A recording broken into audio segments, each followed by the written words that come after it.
Okay, so let's do it. Let's set up a new LLC. I'm going to get as far as I can in this video or in this segment without actually doing it. Because I was really trying to think of one that I could set up just for the purposes of this class for something I was going to do later, but I don't have anything I'm dying to do right now. I already have like 5 LLCs filed. So we'll get as far as we can. So here I am on the Secretary of State website for Minnesota.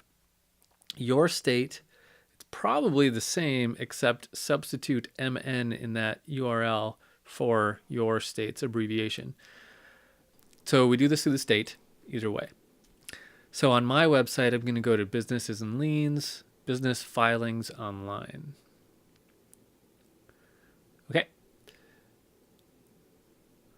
So I'm going to scroll. This is to look up existing businesses. And I go down here and I'm going to file a new business or nonprofit. Now here are my options. Assumed name. That means you will also want to file an assumed name. That's a document that a bank needs. If someone's going to write checks or something to your company name, you need to have an assumed name on file. It just says that, John Smith is the same person as, Awesome Cheap Shoes or whatever. And so that you can cash those checks. So that's an assumed name. It's just a little form. It's easy. Corporations, cooperatives, limited liability company domestic, or limited liability company foreign. I'm not exactly sure what the difference between these two is. I mean, obviously this one means I'm operating within the US and this one means I'm operating globally. But can I operate globally if I'm just in a state, in a domestic LLC? I don't know. I actually don't know the answer to that. I've always done this domestic. So I'm going to, so you can see here, it's very quick, but it's $155. That's a bit of a stinger, but it's going to cost us money. So before I do any of this, I have to create an account with them. So create an account just so that you can log in. I already have one. Okay, now I'm back and I'm logged in. So I'm going to go to Limited Liability Company Domestic. That's the easiest way to go. Okay, are we going to be nonprofit or for-profit? We're going to be for-profit. Are we going to do professional statuses and services? This is, according to some statute, you might not see this if you're not in Minnesota. I'm just going to say no. This is the kind of thing where if you were doing it, you would know. So if you don't know if you're doing this or not, you're not. Okay, now we need a name. Enter the name you wish to appear on your business, except for the entity's designation. So the designation means like Inc. or LLC or, that kind of thing. So just enter the name without that on it. Acquired designation must be chosen from the drop-down list on the right. That's this. So we're going to say, how do you want this to show up? Written in what way? I like this one the best, so I'm going to say that. Okay, so let's propose a business name and see if there's another business that already has that name. What did I just suggest? How about Super Cheap Shoes LLC? Let's do it as 3 different words. Super Cheap Shoes LLC. Search.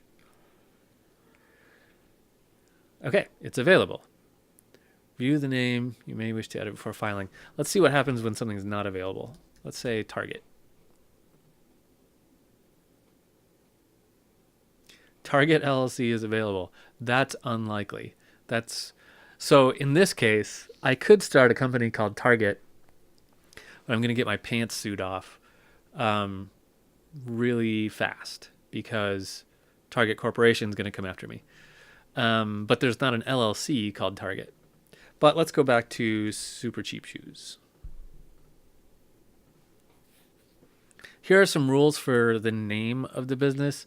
Nothing too weird. I mean, they won't let you have names that are like really offensive or something like that. They're not going to register. But pretty predictable stuff. So let's click on File Limited Liability Company. Now we can do this all online. I'm not going to file any paperwork. This is like all of it. So I'm going to get as far as I can. So individual or organization. So an individual is much, much, much easier to file than an organization. So an individual means a single member LLC, remember. So I'm going to say 1, 2, 3, 4. This is like a fake address that I use all the time. Sure. Save organizer. Okay, I can add another if I want, but I'm going to do single member. Okay, registered agent. This is an interesting thing that you'll come across. A registered agent is kind of a throwback to before the internet age, but it still exists. A registered agent means that if someone has to deliver a legal document to you, they need an address to which that legal document can be delivered 24 hours a day, sort of. So there were companies for a while that popped up that were like registered agents, where you could say they are the registered agent and they would accept documents for you in the middle of the night, just because you have to have this on file. But at least in an LLC, it can be you. I always just list my home. Sure. Address of my registered agent. Sure. This is not my real address, by the way. Just thought I'd point that out. I do live in Minneapolis, though. I'll make that real. Okay, mailing address. If you cannot receive mail at the registered office address, provide a mailing address. So I'm just going to put the same mailing address in again. Cannot be the same as a registered office. Well, that's weird. Okay, let's make it very slightly different just for the purposes of this. So those have to be different. Wait, if you cannot receive mail at the registrar's office. Okay, so I don't think we have to input this now that I look at it. Yeah.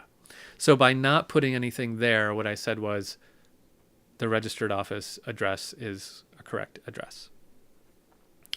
Okay, if we want to add an attachment, we can add it here. Now this would probably be our articles of incorporation. It doesn't say what to add, so I wouldn't add anything. Don't worry about it. It'll be fine. Contact and delivery information. This is all going to happen online. So this is just where it's going to send everything. Client reference information. So this you don't need to worry about. This is for like if I'm hiring someone to set up this LLC for me, they would write here something like being set up for J. Allen or something like that. But since I'm setting it up myself, I'm going to leave it blank. Email for official notices. Add an email address here. I guess I have to put one.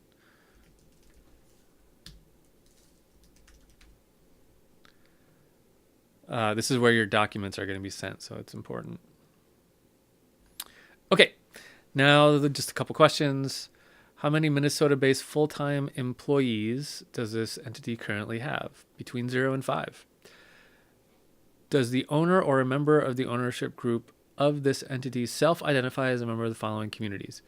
Okay, woman, member of community of color, veteran, member of disabled community, member of immigrant community. I'm going to say no to all those.